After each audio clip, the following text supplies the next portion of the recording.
నమస్తే. తెలంగాణ ఎమ్మెల్సీ ఎన్నికలకు సంబంధించి మనకి బిగ్ అప్డేట్ అందుతుంది. గ్రాడ్యుయేట్స్కి సంబంధించి ఎన్నికలు చూసినట్లయితే గ్రాడ్యుయేట్ కౌంటింగ్ జరుగుతూ ఉంది. ఈ కౌంటింగ్ సంబంధించి మనకు ఒక పెద్ద అప్డేట్ వచ్చింది. ఈ అప్డేట్లో బీజేపీ అభ్యర్థి అంజిరెడ్డి మొదటి ప్లేస్లో కొనసాగుతున్నారు. అలాగే సెకండ్ ప్లేస్లో కాంగ్రెస్ అభ్యర్థి ఆల్ఫోర్స్ నరేందర్ రెడ్డి ఉన్నారు. అలాగే బీఎస్పీ అభ్యర్థి ప్రసన్న హరికృష్ణ మూడో ప్లేస్లో ఉన్నారు. నాలుగో ప్లేస్లో శేఖర్ రావు నాలుగో ప్లేస్లో కొనసాగుతూ ఉన్నారు. ఇప్పటికి సంబంధించి అటు కరీంనగర్ మెదక్కి సంబంధించి ఉమ్మడి జిల్లాల ఓట్లు లెక్కింపు జరిగింది. ఇక ముఖ్యంగా మనం చూసినట్లయితే మొత్తం 2,50,000 ఓట్లలో 1,50,000 ఓట్లు ఇంతవరకు కౌంట్ చేయడం జరిగింది. ఇందులో చల్లని ఓట్ల కోసం కౌంట్ చేయడం జరిగింది.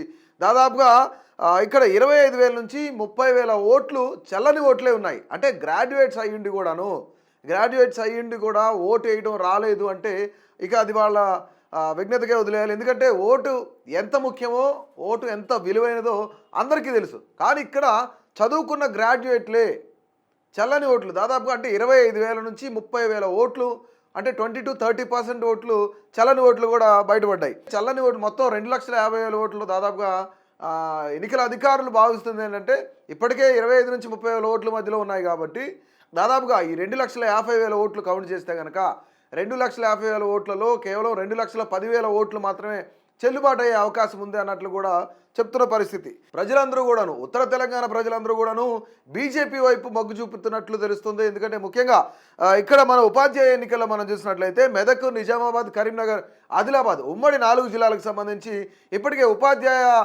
ఎవరైతే ఎమ్మెల్సీ ఉన్నారో ఆయన విజయం సాధించారు. మల్కా కొమరయ్య విజయం సాధించిన పరిస్థితి ఉంది.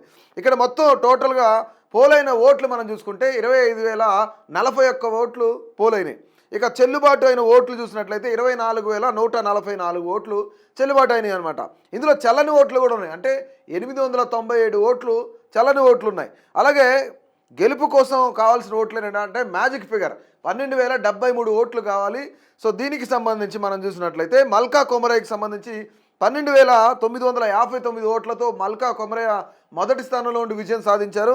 అలాగే వంగా మహేందర్ రెడ్డికి 7,182 ఓట్లు వచ్చాయి. అలాగే అశోక్ కుమార్కి 2,621 ఓట్లు.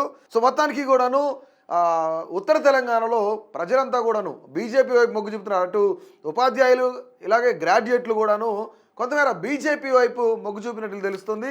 సో ఇప్పుడుకున్న రిజల్ట్ మనం చూసినట్లయితే గ్రాడ్యుయేట్ ఎన్నికల్లో మొదటి ప్లేస్లో బీజేపీ అభ్యర్థి, సెకండ్ ప్లేస్లో కాంగ్రెస్ అభ్యర్థి, థర్డ్ ప్లేస్లో బీఎస్పీ అభ్యర్థి, అలాగే ఫోర్త్ ప్లేస్లో శేఖర్ రావు ఉన్నారు.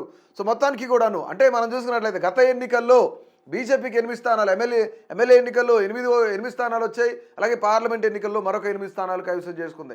ఇక ఉత్తర తెలంగాణలో కూడా ఇప్పుడు రెండు గనక అటు ఉపాధ్యాయ ఎమ్మెల్సీ ఇటు గ్రాడ్యుయేట్ ఎమ్మెల్సీ రెండు గనక బీజేపీ గెలుచుకుంటే రానున్న ఎన్నికల్లో బీజేపీ గేమ్ చేంజర్గా మారే అవకాశం ఉన్నట్టుంది. అంటే కాంపిటీషన్ ఇప్పటివరకు ద్విముఖ పోటీ చూస్తే మనం త్రిముఖ పోటీ ఉండే అవకాశం కనిపిస్తుంది. ఎందుకంటే దేశవ్యాప్తంగా కూడా హ్యాట్రిక్ కొట్టిన బీజేపీ రీసెంట్గా ఢిల్లీలో కూడా విజయం సాధించింది. అంటే ఇక్కడ కీలకంగా పనిచేసింది ఏంటంటే ఒకటి ఏదైతే 12 లక్షల వరకు పన్ను మినహాయింపు ఏదైతే చేశారో, పన్ను సడలింపు ఏదైతే చేశారో అది చాలా కీ రోల్ ప్లే చేసిందని చెప్పుకోవచ్చు.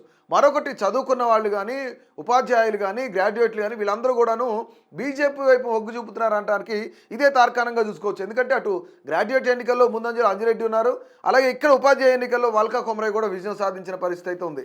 సో ఓవరాల్గా ఉన్న రిజల్ట్ ప్రస్తుతానికి మల్కా కొమరయ్య విజయం సాధించే మరొక బీజేపీ అభ్యర్థి ముందంజలో ఉన్నారు. ఇక ఉత్తర తెలంగాణ అంతా కూడాను బీజేపీ వైపు మొగ్గు చూపుతున్నట్టు తెలుస్తుంది. బీజేపీ కూడా తెలంగాణలో పాగా వేయాలని చెప్పేసి ఎప్పటి నుంచో ఎదురు చూస్తున్న పరిస్థితి.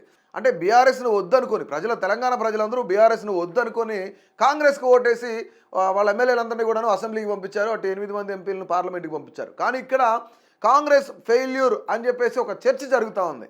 సో అందులో భాగంగానే కాంగ్రెస్ హామీలు కానీ వీటన్నిటికి సంబంధించి పరిపాలన సరిగా లేదని కానీ ఏదైతే ప్రచారం జరుగుతుందో అది నిజమే అని చెప్పేసి అటు గ్రాడ్యుయేట్లు ఇటు ఎవరైతే ఉపాధ్యాయులు ఉన్నారో వాళ్ళందరూ కూడా బీజేపీ వైపు మొగ్గు చూపుతున్నారు. అంటే చదువుకున్న మధ్యతరగతి ప్రజలు ఎవరైతే ఉన్నారో, మధ్యతరగతి వ్యక్తులు ఎవరైతే ఉన్నారో వీళ్ళంతా కూడాను బీజేపీని ఇక్కడ చాలా బలంగా నమ్ముతున్నట్లు మనకు అర్థమవుతుంది. సో మొత్తానికి ఇది కనుక కొనసాగితే ఇటు గ్రాడ్యుయేట్ ఎన్నికల్లో కూడాను బీజేపీ ఎమ్మెల్సీ అభ్యర్థిగా ఉన్న అంజిరెడ్డి గెలిస్తే కనుక కాంగ్రెస్ అధికారంలో ఉండి కూడా అటు గ్రాడ్యుయేట్ ఎమ్మెల్సీ ఓట్లను, ఉపాధ్యాయ ఎమ్మెల్సీ ఓట్లకు సంబంధించి కూడాను కాంగ్రెస్ సత్తా చాటలేకపోయింది అనుకోవచ్చు. సో డెఫినెట్లీ తెలంగాణలో ప్రజలు కూడాను బీజేపీ వైపు చూస్తున్నారా లేదా అనేది కూడాను ప్రతి ఒక్కరు కూడా మీ యొక్క అభిప్రాయాన్ని తప్పకుండా తెలియజేయండి.